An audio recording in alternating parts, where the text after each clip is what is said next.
Hey, love bugs. So let's go ahead and get into this recap of the game we just witnessed with the Cleveland Browns and the Pittsburgh Steelers. Now, this game was definitely supposed to be the line of demarcation that was going to show and prove what the QB1, Dillon Gabriel, was really actually supposed to do. Last week's performance in London, many skeptics and sports analysts gave quite different spin on what was actually witnessed. We saw last week he fell short. We saw last week the points of vulnerability, but lots of people kept saying, give him a chance. He's new. It's brand new rookie, brand new game. Let's see what he can do. Well, here we are again, folks. And this time it was in the house of Pittsburgh, and the Steelers did not have any mercy whatsoever. There were a lot of vulnerabilities that were exposed today, and none of them are brand new to those of us who have repeatedly been saying the same thing in terms of how the Cleveland Browns need to change their game, and change their game immediately is a must. So the Cleveland Browns threw for a total of 183 yards, and they rushed for a total of 65 yards, which averages to approximately 3.3 yards per play. In a game of trying to win the game, that's falling short. That's not going to do it. And the other thing is the Pittsburgh Steelers were prepared and ready to shut down the running game. Why? Because Dillon Gabriel is well known for his check down offensive play. They were ready, and they were more than able to stop Quinshon Judkins. He had 12 for 36, which averaged out to 3 yards per carry. He was not the explosive running back that he normally is, and it was really hard to watch. Not to mention, it led to lots and lots and lots and lots of injuries. But deeper than that, something that we continuously keep bringing up, the inability to read the defense and the offense. There were times when Dillon Gabriel and his wide receivers and his running backs were not linking up, specifically his wide receivers. There were times when he was throwing the ball over them. There were times when they didn't even know the ball was coming to them. The line of communication and the chemistry is way off. And at this point in juncture in the season, that's not a good look.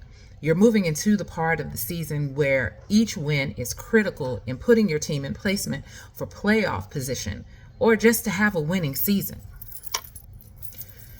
Now, let's talk about the injuries. Because these plays were not executed well, there was not a very synchronized, there was not fluidity in the movement with the team. You could tell that the morale was down. There was a lot of frustration. There was not a lot of syncopation between Dillon Gabriel and the other players.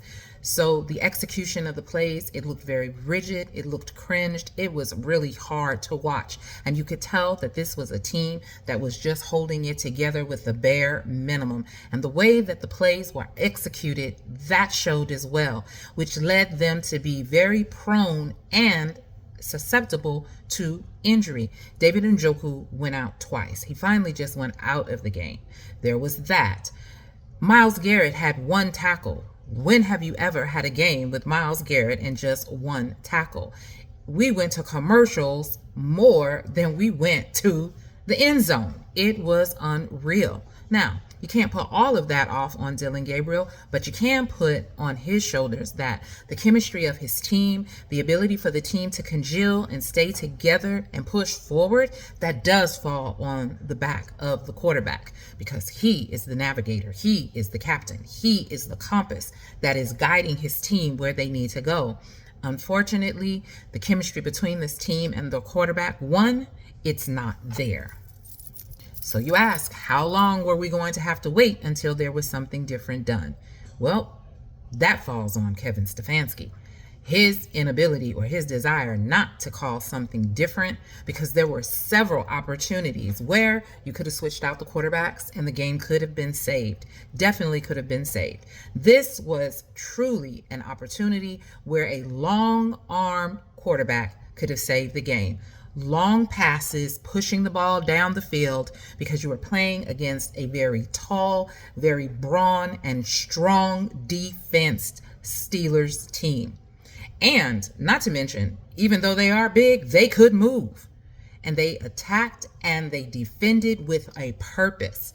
In that, you got to use what you got. You got a quarterback who can throw. You got a quarterback who can read on the run and call audibles.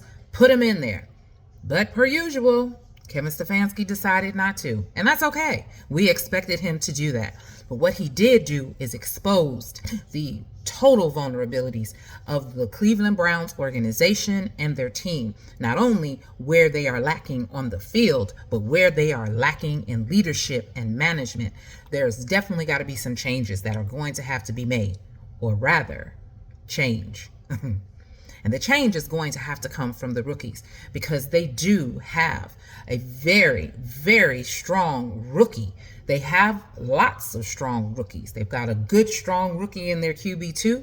They've got strong rookies in their defense. They've got some strong rookies in their offense. How they're going to put that together strategically and come up with a formula and an equation that balances out, I don't know. But what they are working with right now, it is not working. And I don't think they've got enough time or enough games to continue to sacrifice in terms of trying to see if it's going to work out. Because if you continue to do so, Cleveland is going to look at another losing season and another wasted draft class and picks. All right, guys, per usual, protect your peace and your mental health.